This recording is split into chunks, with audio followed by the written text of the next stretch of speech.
இந்த வெள்ள நிலைமை சீரானதும் இத பத்தி நீங்க மீடியாவுல எழுதுங்க. கண்டிப்பா கண்டிப்பா எழுதுவேன். ஹசரத், துணிமணி, அரிசி பருப்பு, சோப்பு செம்புவை இப்போவே எல்லாருக்கும் கொடுத்துடணும். குச்சுவெளி பக்கம் இருந்தும் பாதிக்கப்பட்ட சனங்க இங்கதான் லொரியில வந்துகிட்டு இருக்காங்களா?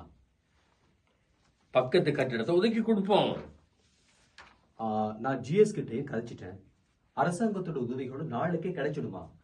தம்பி கமால், ஓ ஹாஜியா, சாப்பாட்டு பார்சல் எல்லாம் போதுமா போச்சுதா? மிச்சமாவே இருக்கு ஹாஜியா. இங்க பாரு, சாப்பாட்டு விஷயத்த நீயே பாத்துக்க. சரி. என்ன உதவினாலும் என்கிட்ட கேளு.